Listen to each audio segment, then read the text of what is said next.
Okay, so let's complete today's lecture. So what we have done so far is we are considering case number one, where we have considered that medium two is some kind of dielectric media, is a lossless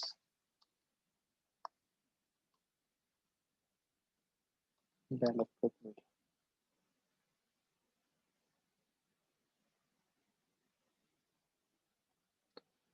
And we are looking at the power conservation. So medium one के लिए हमने find कर लिया है कि S one की जो value है वो इसके बराबर होगी, तो pointing vector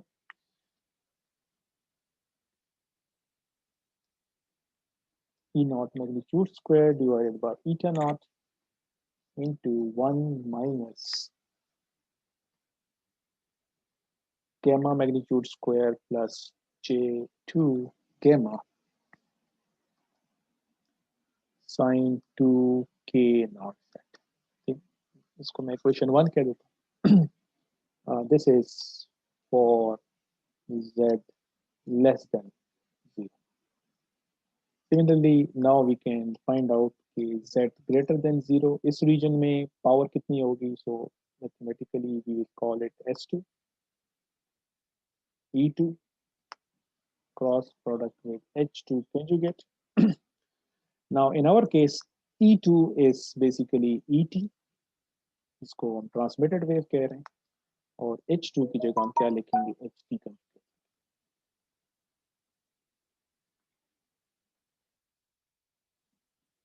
Now lossless dielectric media को already हम quantify कर चुके हैं. So EI, ER, ET, HI, HR और HT, इन सब के लिए हम मैथमेटिकल एक्सप्रेशन लिख चुके हैं. ठीक है. सो मे बी जो आज का पार्ट टू था लेक्चर का, उसको अगर आप देख लेंगे, वहां पे आप देख लेंगे कि इन सब की एक्सप्रेशन हम डिराइव कर चुके हैं. ठीक है. So all you need to do is substitute करना है आपने. ठीक है. सो अगेन S2 भी आपके पास z डायरेक्शन में आएगा, क्योंकि ET x डायरेक्शन में है, HT y डायरेक्शन में है, तो x क्रॉस y से जो वेक्टर बनेगा it will be in the z direction. ठीक है. और इसकी जो वैल्यू आएगी वो आप, जिस तरह मैंने कहा कि आप खुद इसको सब्स्टिट्यूट करके चेक कर लेंगे, you will and up with something like this, 1 minus reflection coefficient square. तो ये आपके पास 2 आ जाएगा. So all you need to do now is कि ये जो S1 आपने फाइंड किया इसकी इक्वल, और S2 हमने फाइंड कर लिया है इसके. पावर कंजर्वेशन के लिए हमने क्या करना है, we need to find out कि एट z इक्वल टू 0, जो कि हमारी बाउंड्री है, S1 किसके बराबर है और S2 किसके बराबर. अगर पावर कंजर्वेशन होगी तो ये दोनों से आंसर सेम है, और आप इजीली वेरीफाई कर सकते हैं. S1 when it is evaluated at z equal to 0, so all of the terms are constant, सिर्फ ये टर्म है जो कि z पे डिपेंड करती है. तो z को 0 पुट करने से ये टर्म कैंसिल आउट हो जाती है और आपके पास सिंपली है. S2 को अगर आप देखें, S2 में there is no term that depends on z, तो अगर हम इसमें z 0 पुट भी करें तो for all values of z इसकी वैल्यू इसके बराबर है. और इसको अगर आप चेक कर लें कि ये इसके बराबर, it is the same thing as this one. So it proves के at z equal to 0, S1 S2 के बराबर आएगा, which fulfills the requirement कि at boundary power is conserved. Power is conserved at boundary. Similarly, case 2 देख लेते हैं.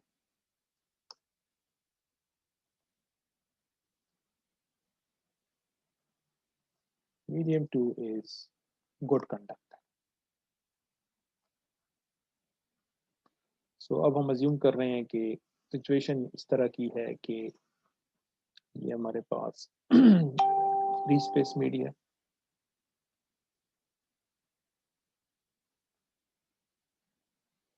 this free space media exists for this region, और यहाँ पे हमारे पास गुड कंडक्टर है.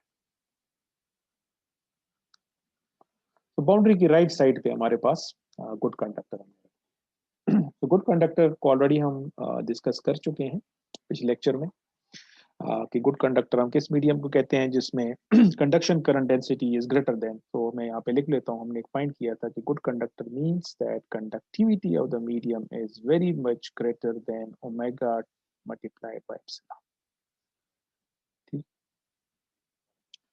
और इसके बेस पे फिर हमने फाइंड किया था कि ये अजम्पशन अगर हम पुट करें तो मीडियम 2 का जो प्रोपगेशन कांस्टेंट है इसको हमने फाइंड किया था कि अल्फा प्लस जी बीटा किसके बराबर आया था, it was 1 plus J into omega mu sigma divided bye 200। ये हम प्रूव कर चुके हैं।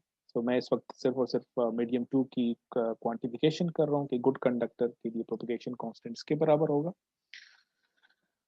सो विच मीन्स के अल्फा और बीटा दोनों बराबर होते हैं गुड कंडक्टर के लिए, और इनकी मैग्नीट्यूड होता है omega mu sigma divided by 2 under root.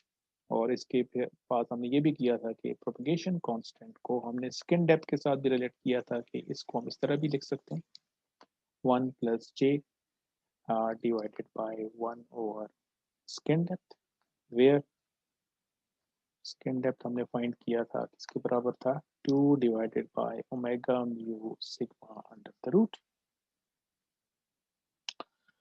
और दूसरा हमने ईटा भी फाइंड किया था कि गुड कंडक्टर के लिए ईटा की वैल्यू किसके बराबर होगी, eta will be equal to either this thing 1 plus j omega mu 2 multiplied by sigma, और इसको हम इस फॉर्म में भी लिख सकते हैं 1 plus j divided by 1 over sigma into skin depth. तो ये सारी इक्वेशंस हम पहले भी लिख चुके हैं, मैंने सिर्फ इसको दोबारा से आपके लिए लिख दी। ठीक हो गया। सो these are important parameters of good conductor.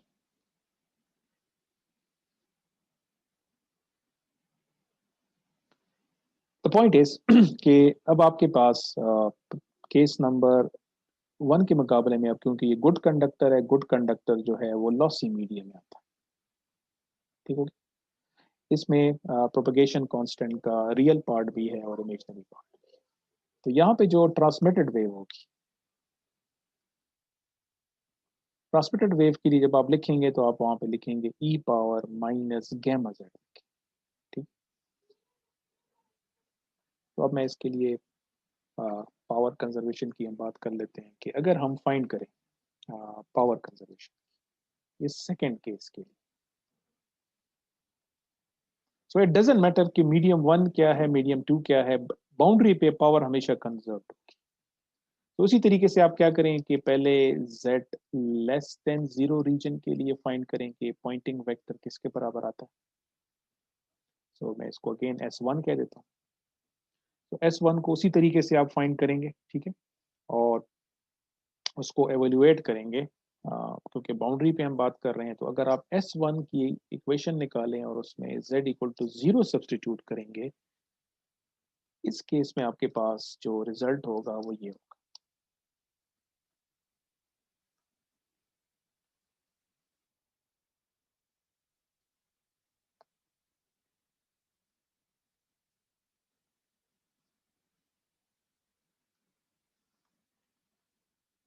ये आपके पास S1 आ गया। ठीक है, before I continue my lecture, let me share the attendance link with you. So chat window में मैंने attendance link आपके साथ शेयर कर दी है, तो you people can mark your attendance for today's lecture. So power conservation S1 at Z equal to 0 जब evaluate करेंगे तो ये रिजल्ट आएगा। और फिर जब आप Z ग्रेटर देन 0 रीजन की तरफ आएंगे जहाँ पे गुड कंडक्टर है हमारे पास, इस केस में जो पावर होगी, सॉरी पॉइंटिंग वेक्टर होगा S2,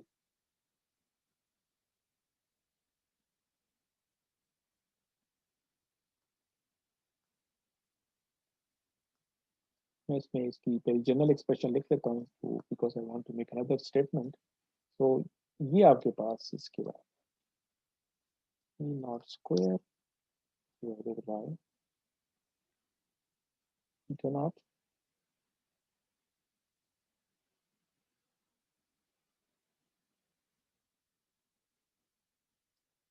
1 minus reflection coefficient square plus gamma minus gamma conjugate e power minus 2 alpha z.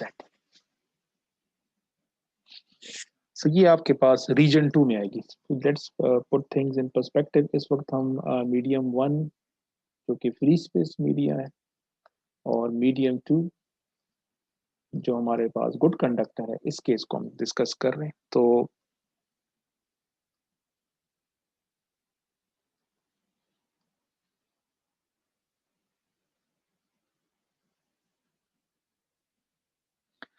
someone is telling me कि आपके पास कोई प्रॉब्लम आ रहा है अटेंडेंस लिंक में. सर हमारा भी आ रहा है सर, नहीं हो रहा है सर. नहीं हो रहा.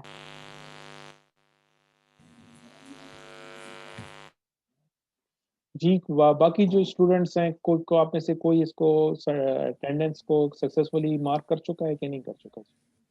सर ओपन नहीं हो रहा. नहीं हो रहा सर. No sir. नहीं हो रहा सर. नहीं हो रहा. तो okay,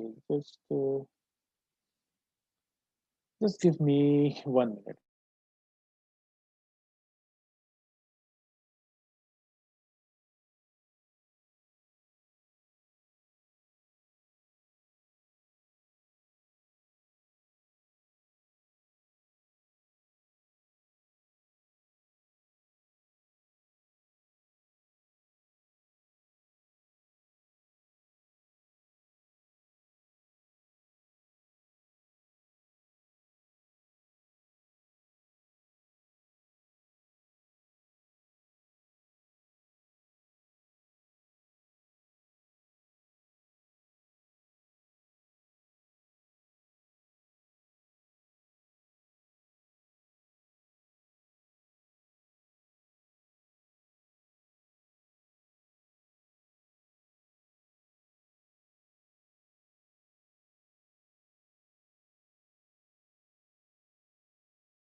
I don't know. There is some problem with Google server, I think. So lecture को कंटिन्यू करते हैं. लेक्चर के एंड पे फिर मैं इसको आपको मे बी 5-10 मिनट्स दे दूंगा टू मार्क योर अटेंडेंस. ठीक है? Okay sir. इस दौरान में आप ट्राई करते रहें. अगर हो गया तो फिर मुझे बता दें. ठीक है? क्योंकि I have checked it before generating the link, but I don't know right now it's not working due to some reason. Yes sir. नहीं करा, गूगल नहीं कर रहा सर काम. गूगल पे आपकी साइड पे भी मसला आ रहा है, कोई गूगल सर्वर यस पे सर। कोई मसला आ गया है मेरे ख्याल में ना। यस sir, सर, मैं एरर आ रहा है सर। ओके चलें, at the end of the lecture आप दोबारा से इसको ट्राई कर लेंगे, हो सकता है उस वक्त ये मसला हल हो जाए, ठीक है। सही है सर, ओके सही है sir. okay, so we were at this point, so the point I was trying to make is कि अगर हम मीडियम 2 की बात कर रहे हैं तो मीडियम 2 क्योंकि अब गुड कंडक्टर है और क्योंकि वो लॉसी मीडिया है, so can you see कि इस एक्सप्रेशन जो मैंने पॉइंटिंग वेक्टर फाइंड किया है इस रीजन के लिए, इसमें आपको ये नजर आ रहा है e power -2 alpha Z, which is an indication कि मीडियम 2 में जब यहाँ से एक इलेक्ट्रोमैग्नेटिक वेव जब मीडियम 2 में इंटर होगी, तो क्योंकि ये लॉसी मीडियम है तो सिग्नल जो है एटेन्यूएट होगा, एक्सपोनेंशियली इसका एम्पलीट्यूड डिक्रीज होता जाएगा, तो वो आपको मैथमेटिकली भी इस टर्म की वजह से नजर आ रहा है, ठीक हो गया। अब अगर इसको हम अगेन वही काम करें पावर कंजर्वेशन के लिए, अगर मैं देखूं कि z इक्वल टू 0 पे s1 किसके बराबर है, तो ऑलरेडी आप देख चुके हैं कि मैंने जो एक्सप्रेशन लिखी है वो ऑलरेडी इसमें z0 पुट किया हुआ है, और इसको चेक करें कि S2 को जब आप z इक्वल टू 0 पे पुट करेंगे तो अगर आप z0 पुट करेंगे ये टर्म कैंसिल आउट हो जाएगी, so you will be left with this thing which is exactly this. इसका मतलब है कि अगेन S1 S2 के बराबर आ गया, so power is conserve. So irrespective के मीडियम 1 में क्या हो रहा है और मीडियम 2 पे क्या हो रहा है, जब आप बाउंड्री पे जब भी एवेल्युएट करेंगे इस रीजन की फील्ड्स को और इस रीजन की फील्ड्स को, हमेशा आपके पास आंसर सेम आएगा। That is the proof कि at the boundary between any media the power will always be conserved, which means pointing vector in medium 1 and pointing vector in medium 2 when they were evaluated at z equal to 0 हमेशा ये आपके पास same answer आएगा, ठीक है। Now coming to the last and third case, कि अगर हमारे पास situation ये हो, आइडियल सिचुएशन है लेकिन फिर भी इसको हम डिस्कस कर लेते हैं, वो ये है कि अगर हमारे पास medium 2 perfect conductor, medium 2 is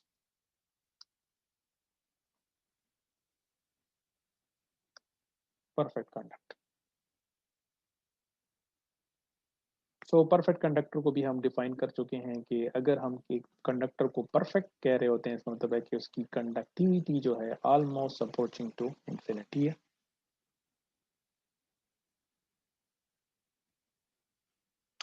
and based on that हम कह सकते हैं कि इसका अटेन्यूएशन कांस्टेंट कितना होगा, अटेन्यूएशन कांस्टेंट भी इसका इनफाइनाइट हो जाएगा because losses are so much कि attenuation constant will be a very large number, so attenuation constant भी हम बता सकते हैं कि ये भी बड़ा ज्यादा होगा, as well as इस मीडियम की जो इम्पिडेंस होगी वो 0 के बराबर होगी, इंट्रिंसिक इम्पिडेंस। और इसकी हम स्किन डेप्थ के बारे में बता सकते हैं कि स्किन डेप्थ इसकी 0 होगी, क्योंकि if you remember skin depth को हमने कैसे डिफाइन किया था, the distance travelled by the wave until it's amplitude is reduced by 36.8%। अब क्योंकि गुड परफेक्ट कंडक्टर तो इतना लॉसी है कि वेव उसके अंदर पेनिट्रेट ही नहीं कर सकती, तो wave can not travel any distance into a perfect conductor, तो दैट इज द रीजन कि स्किन डेप्थ जो है वो 0 के बराबर होगा, ठीक है। अब हमारे पास ये बिहेवियर है, दैट इज इंटरेस्टिंग बिहेवियर, जिसको मैं यहाँ ग्राफ फिगर से शो कर रहा हूँ कि हमारे पास सिचुएशन ये है कि ये मीडियम 1 है, ये आपके पास मीडियम 2 है, और इस वक्त हम अज्यूम कर रहे हैं कि ये परफेक्ट कंडक्टर है।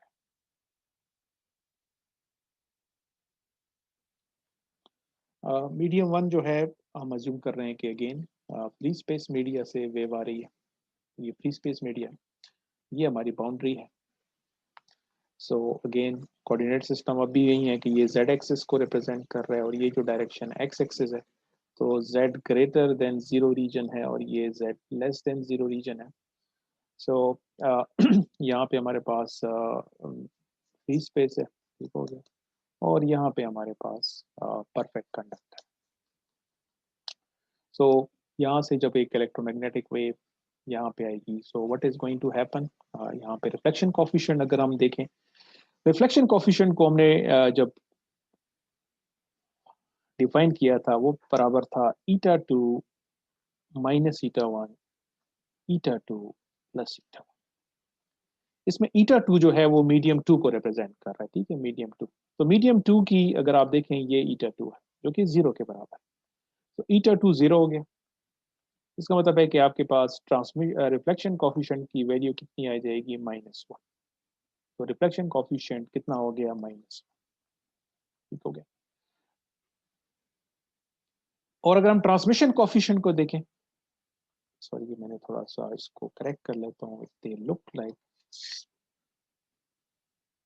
सो ये रिफ्लेक्शन कॉफिशिएंट है, ये ट्रांसमिशन कॉफिशिएंट की जनरल एक्सप्रेशन क्या थी, 2 times eta 2 divided by eta 2 plus eta 1। अब क्योंकि ईटा 2 0 के बराबर है, ईटा 2 जब 0 हो गया इसका मतलब है कि ट्रांसमिशन कॉफिशिएंट 0 हो गया। So now we have a very interesting situation that इस केस में, केस नंबर 3 में हमने क्या फाइंड किया कि यहाँ पे जो बाउंड्री है इसके लिए रिफ्लेक्शन कॉफिशिएंट की वैल्यू -1 है और ट्रांसमिशन कॉफिशिएंट 0, विच मेक सेंस क्योंकि परफेक्ट कंडक्टर है, वेव यहाँ पे एंटर ही नहीं हो सकती, इसका मतलब है कि ट्रांसमिटेड वेव की वैल्यू 0 होगी, there will be no transmitted wave.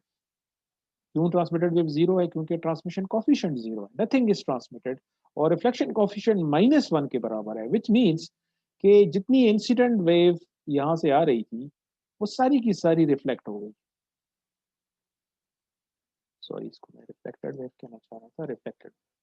Reflect -1 का मतलब है कि all of the wave is reflected. So it means कि इस सिचुएशन में we have nothing in this region, everything is in this region. और इसका मतलब है कि अगर हमें पावर फाइंड करना चाहूँ, अब हम क्या फाइंड करना चाह रहे हैं, we are interested in finding out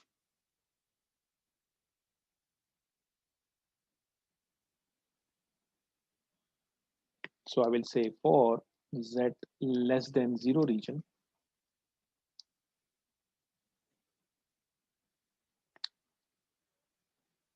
हमारे पास जो टोटल इलेक्ट्रिक फील्ड होगी E1 that will be equal to EI plus ER, where EI is the incident electric field and ER is the reflected। इनको अगर आप ऐड देखें कि हमारे पास, मैं यहाँ पे जस्ट फॉर रेडी रेफरेंस अगर आप इसको पे चेक भी कर लें, जो पार्ट 2 का लेक्चर आज का है उसमें आप देख लें कि हमने EI की एक्सप्रेशन लिखी थी कि EI इसके बराबर E naught e raised to power minus j k naught z, और रिफ्लेक्टेड इलेक्ट्रिक फील्ड को हमने लिखा था it is also x and then reflection coefficient multiplied with E naught, और ये आपके पास क्योंकि रिफ्लेक्टेड वेव है तो नेगेटिव z डायरेक्शन में ट्रेवल करेगी। तो ये मैथमेटिकल फॉर्म्स ऑलरेडी हम कवर कर चुके हैं। अब इसमें देखते हैं कि क्योंकि वी नो कि इस वक्त हम जिस केस को सॉल्व कर रहे हैं उसमें रिफ्लेक्शन कोफिशिएंट की वैल्यू -1 के बराबर है, ठीक हो गया। सो ये रिफ्लेक्शन कोफिशिएंट जो है हमारे पास, reflection coefficient will be equal to -1। So मैं इसको लिख रहा हूँ, इंसिडेंट को मैं लिख रहा हूँ E naught E power -j k naught z, और ई आर की जगह या -1 आ जाएगा, सो ये हो जाएगा -x डायरेक्शन में E naught E plus j k naught z। So total electric field medium 1 में जो टोटल इलेक्ट्रिक फील्ड E1 होगा, जिसमें इंसिडेंट और रिफ्लेक्टेड को जब आप ऐड करेंगे मैथमेटिकली ये होगा, ठीक है।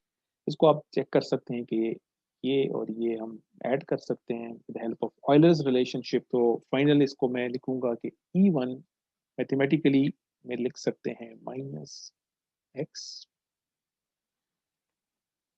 2j E naught sine k naught z।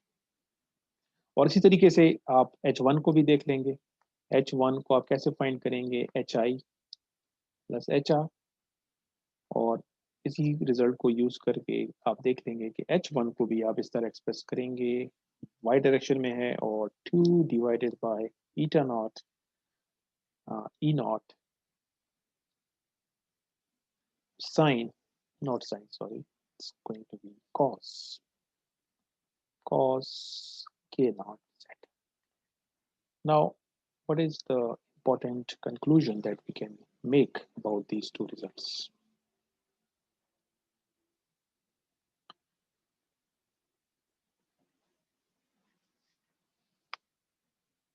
एक तो आपको रिजल्ट नजर आ रहा है कि E1 जो है वो साइन फंक्शन को फॉलो कर रहा है और जो H1 है ये कोसाइन फंक्शन को फॉलो कर रहा है। तो अगर मैं यहाँ पे दोबारा से बाउंड्री बना लेता हूँ ताकि उसकी रेफरेंस से, ये हमारी बाउंड्री है और इस साइड पे हमारे पास परफेक्ट इलेक्ट्रिक कंडक्टर है और यहाँ पे हमारे पास फ्री स्पेस है। सो इस रीजन में तो जिस तरह हमने चेक कर लिया कि देयर आर नो फील्ड्स, यहाँ पे तो ET HT ये दोनों जीरो के बराबर है, ठीक हो गया, ये दोनों जीरो के बराबर। So everything is in this region जिसको हम Z less than zero region की बात करें, ठीक हो गया। जब आप E1 अगर फाइंड करना चाहें कि Z इक्वल टू जीरो पे E कितना होगा तो Z को जीरो पुट करें, sine of zero which is zero, तो इसका मतलब है कि यहाँ पे अगर आप if you measure field at this point तो जीरो होगा, विच मेक सेंस क्योंकि ऑलरेडी हम कह चुके हैं कि अगर आप परफेक्ट इलेक्ट्रिक कंडक्टर के पैरेलल इलेक्ट्रिक फील्ड मेजर करेंगे हमेशा जीरो होगी। बाउंड्री कंडीशन से भी हमें पता है कि N cross E is always equal to zero और इससे भी हमें वही रिजल्ट मिल रहा है। लेकिन इम्पोर्टेंट पॉइंट ये है कि जब आप Z को जीरो के अलावा कोई वैल्यू देंगे तो इसकी जो बिहेवियर है साइन फंक्शन के हिसाब से चेंज होगी। इसका मतलब है कि अगर आप इसको विजुलाइज करें, मैं इसको ये लाइन भी बना देता हूँ। इसका मतलब है कि विजुलाइज अगर आप करें इलेक्ट्रिक फील्ड जो है E1 इसका बिहेवियर इस तरह का होगा, यहाँ पे जीरो होगा फिर ये मैक्सिमम हो जाएगा, ठीक हो गया, और फिर ये इस तरह नेगेटिव होगा, तो ये साइन फंक्शन के हिसाब से वेरी कर रहा होगा E1।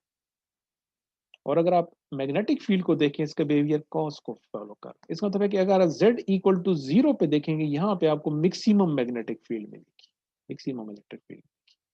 तो मैं कोई और कलर सेलेक्ट कर लेता हूँ।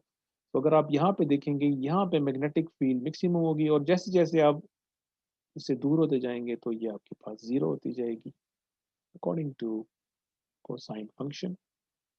यहाँ पे आपके पास फिर ये मैक्सिमम हो जाएगी, ये फिर जीरो हो जाएगी। तो ये जो मैं यहाँ पे शो कर लेता हूँ, जो ब्लू मैंने ड्रॉ की है ये मैग्नेटिक फील्ड H1 है और ये जो रेड मैंने प्लॉट किया है ये आपको E1 का बिहेवियर मैंने बता दिया बाउंड्री के साइड पे। तो फ्री स्पेस में आपके पास इस तरह का बिहेवियर बन जाएगा, ठीक होगा।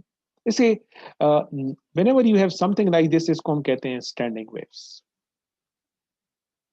So this is something new terminology for you, but in microwave engineering you will find out कि हम standing wave terminology बहुत दफा यूज करते हैं। स्टैंडिंग वेव्स टर्मिनोलॉजी का या इसका कंसेप्ट क्या है कि हमारे पास एक तरफ तो ट्रैवलिंग वेव थी, अब हम बात कर रहे हैं स्टैंडिंग वेव की। ट्रैवलिंग वेव का मतलब है कि इलेक्ट्रोमैग्नेटिक वेव जो है इट इज ट्रैवलिंग। सो अगर मैं एक पॉइंट सेलेक्ट कर दूं और इस पॉइंट से कोई ट्रैवलिंग वेव पास हो तो यहाँ पे मैं क्या ऑब्जर्व करूंगा कि वेव का एम्पलीट्यूड कभी कम हो रहा है, कभी ज्यादा हो रहा है, कभी कम हो रहा है, कभी ज्यादा, सो इट इज चेंजिंग। लेकिन अगर इसी पॉइंट से कोई स्टैंडिंग वेव गुजर रही होगी तो अगर इस जगह पे किसी भी इस जगह पे अगर मिनिमम है, सो टाइम गुजरने के साथ भी यहाँ पे हमेशा मिनिमम ही होगा, वो मिनिमम अपनी जगह पे मिनिमम रहेगा। और अगर कोई और पॉइंट है जहाँ पे वेव का एम्पलीट्यूड मैक्सिमम है तो अगर ये स्टैंडिंग वेव है तो यहाँ पे हमेशा मैक्सिमम होगा। तो that is difference in between travelling wave and standing wave. और ये स्टैंडिंग वेव्स क्यों बन गई हैं वो भी हमारे पास क्लियर है कि व्हाट हैज हैपेंड के यहाँ पे परफेक्ट कंडक्टर था, यहाँ से इंसिडेंट वेव आ रही थी और यहाँ से सारी की सारी रिफ्लेक्ट हो गई। तो यहाँ से इंसिडेंट वेव और रिफ्लेक्टेड वेव ये दोनों आपस में क्या करेंगे, they are going to interfere with one another. तो किसी जगह पे वो कंस्ट्रक्टिव इंटरफेयर करेंगे, किसी जगह पे वो डिस्ट्रक्टिव इंटरफेयर करेंगे। तो जहाँ पे कंस्ट्रक्टिव इंटरफेरेंस होगी वहाँ पे आपको मैक्सिमम एम्पलीट्यूड मिलेगा और वो मैक्सिमम एम्पलीट्यूड कांस्टेंट रहेगा हमेशा। और जिस जगह पे वो डिस्ट्रक्टिव इंटरफेरेंस होगी वहाँ पे आपको मिनिमम मिल जाएगा। So that is the concept behind standing waves और इस कंसेप्ट को हम लेटर ऑन कोर्स में भी यूज करेंगे, ठीक है। अगेन इस केस में भी आप अगर पावर फाइंड करना चाहते हैं कि इस रीजन में कितनी पावर होगी, ये तो ऑब्वियस है कि इस रीजन में कोई भी पावर नहीं है, सो वी नो कि S2 तो जीरो के बराबर है। But if you are interested कि ये इस रीजन में कितनी पावर है, so you can find out the pointing vector S1 को आप फाइंड कर लेंगे which will be equal to E1 cross product with H1 conjugate. So E1 की expression भी मैंने आपके सामने लिखी हुई है, H1 भी आपको पता है, यहाँ पे आपने simply यहाँ पे क्रॉस प्रोडक्ट लेना है.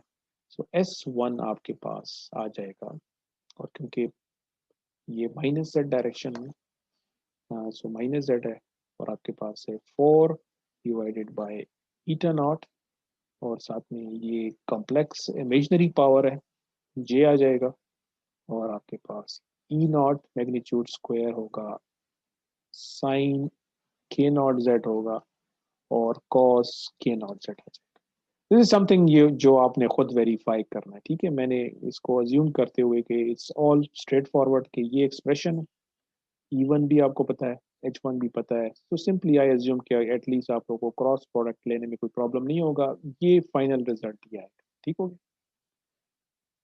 So this was all about the normal incidence case, जिसमें मैंने फर्दर उसको 3 डिफरेंट केसेस में देख लिया कि अगर प्लेन वेव नॉर्मल इंसिडेंस हो, और मीडियम टू लॉसी डाइलेक्ट्रिक हो, लॉसलेस डाइलेक्ट्रिक हो, गुड कंडक्टर हो, परफेक्ट कंडक्टर हो, तो क्या चेंज आएगा, ठीक है.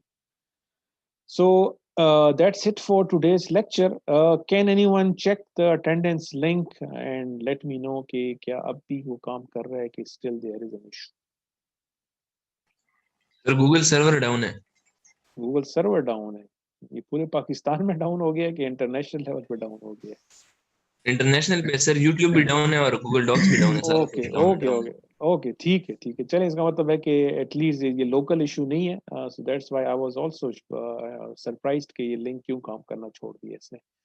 सो I think the purpose of taking attendance is to make sure कि जो बाकी जो स्टूडेंट लेक्चर अटेंड नहीं करते उनको थोड़ा सा इनकरेज करना है. लेकिन चलें, आज के लेक्चर के लिए अब कोई और वो नहीं है मेरे पास कि मैं इसको करूं. So I will assume that all students of the section B were present today. Okay.